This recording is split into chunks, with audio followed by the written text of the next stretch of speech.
Shalom Aleichem and welcome to Online Smicha, Afreilichem Pirim. Today we'll discuss a halacha or a few halachas that we learn from the story as it's written in the Megilat Esther.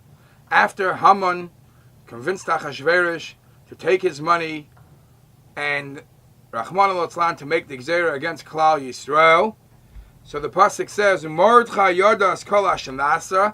Mordechai found out of what's taking place, and as Rashi says, Balachaloim Amaloi Shehiskimu Ha'elyonim Lekach. Rahman al-Atzlan Milmaila, it was a Gzeira sin that the Bnei Yisrael did. So the Eibishter allowed this to happen. So the Balachaloim had to come and tell Mordechai, be aware of what's taking place. And the Sifrei Achrayim say that Mordechai knew all along that this is going to be a scare for Klal Yisrael. The Yidden and the Eibishter is expecting the Yidden to do tshuva. To arouse tshuva, they had to go through this process of this scare. But the obvious question is, why is it that Mordechai Yodas Kol Hashanasa? What happened to Esther? How is it that Esther, who is the queen, is more betoicha and yonim close by to as stories are developing, and she has no clue of what's going on? So the Medrash in Kehelas Rabbah says, Esther hoisa sukkah b'mitzvahs bir chametz. Esther at that time was busy fulfilling the mitzvah of bir chametz, so she didn't hear the news of Rahman al-Atzlan, the Gzeira of Haman. However, Mordechai Yodas Kol Hashanasa. Well, this doesn't answer the question. Why is it that Esther was asuk b'mitzvahs bir chametz? Mordechai, of course, also fulfilled these obligations. Why wasn't he doing bir chametz? And this question is asked by Rabbi Yonasan Eifshitz. And he says a very lumdisha answer. He calculates, he makes a cheshbon, how it comes out of that year, Erev Pesach was on Shabbos. Since Erev Pesach is on Shabbos, there's actually a machlekes in the Gemara, machlekes Tanakama and the Chachamim, when do you do bir chametz when Erev Pesach falls out on Shabbos? Bir chametz over here would mean bidika too. The Tanakama says that in a situation where Erev Pesach is on Shabbos, you do it earlier. You do it the night before Yud Gimel. Whereas the Chachamim say, even in a situation where it falls out on Shabbos and you have many problems you have to be aware of, you still keep it in the same time. So, perhaps, says Rabbi Yonasan Eifshitz, this is the difference between Mordechai and Esther. Esther paskin like the Chachamim. Esther paskin like the Tanakama. And therefore, she actually started doing the B'dikas Chametz the night before. Mordechai didn't do it yet because he was waiting for the proper time to do B'dikas Chametz when he was allowed to al pi shittas HaChachamim. And that's the whole discussion as it's brought in the Svarim of Rabbi Yonasan Eifshitz. However, what was the dialogue that went on with Mordechai and Esther later? So Esther finds out from Mordechai, and Mordechai says, you got to hurry, we got to deal with this matter right away. And Chatchila Esther said that, it's a little scary because I haven't seen him for a long time. And it didn't happen, so he can't just barge into the king. Lepoil, after seeing the urgency of seeing how Mordechai was stressing this, Esther was maskim to go into Achashverosh asher loikados. V'chasher avadati, as the Mefarshim explain, what's the loikados and what was she referring to? Chasher avadati. However, but she asked for a condition, and the condition was, please, I'm going to fast 3 days, and I want you all to fast 3 days. Tzumu alai al teichlu v'al tishtu shleishes yomim layla v'yom. And it says Mordechai listened. Vayarver Mordechai v'yas kechol asher tzivsa olav Esther. And the Gemara Megillah says, what does it mean that Vayaver Mordechai? Why doesn't it just say he just listened and he understood the severity of the issue and how scary it might be, so he fasted? What's the Vayaver? So the Gemara Megillah Daf Tezvav says that he broke a rule. The rule was that being that those 3 days, one of those 3 days happened to be the first day of Pesach, and the first day of Pesach there's definitely a mitzvah to have Eineg Simchas Yontiv, and Eineg and Simchas Yontiv means that you have to have a Suda to fast, and a Yontiv is a problem, is against halacha.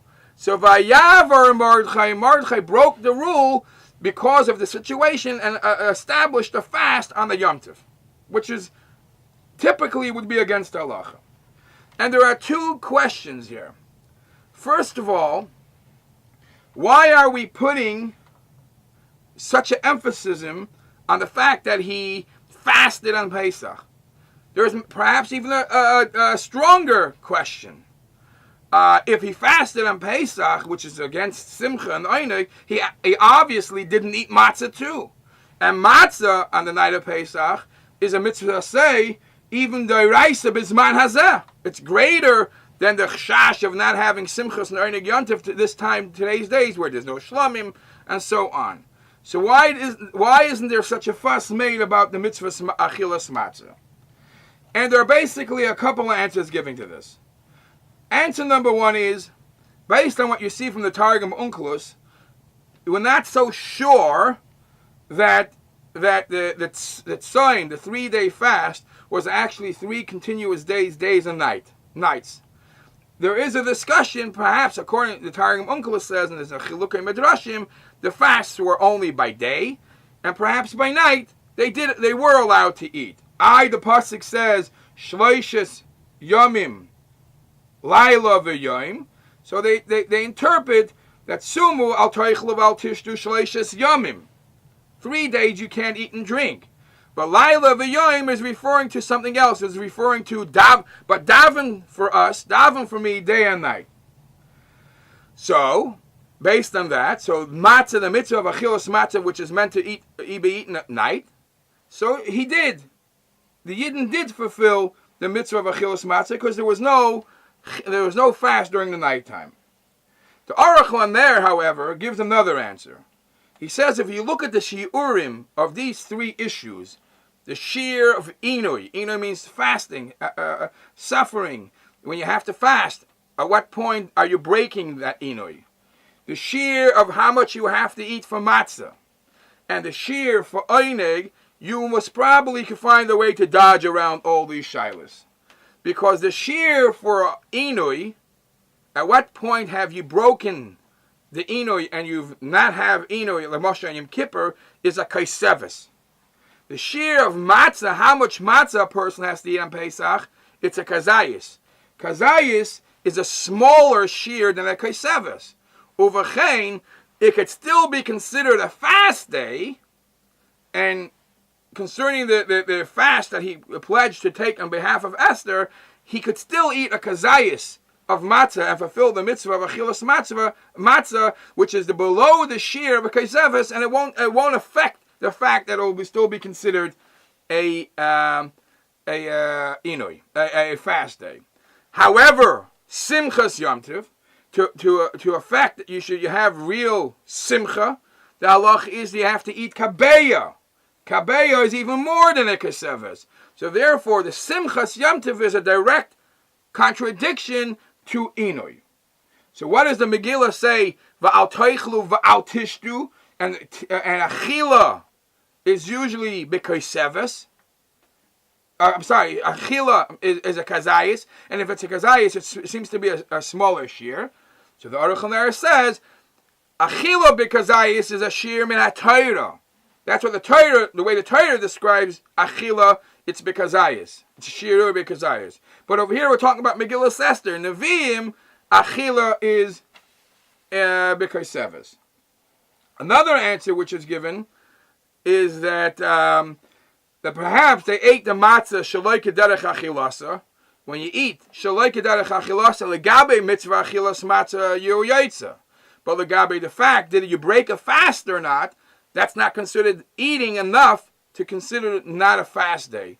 Uvachein, when the Yidden, Mordechai, Esther, and the Yidden committed themselves, Laila v'yoyim, yoyim v'laila, to dedicating the time to davening to Hashem, we know what the outcome was. Layehudim, ha'isa'ira, v'simcha, v'sas, and v'ikar, zol zayin kain tiyalonu, b'mheira v'yameinu mamish.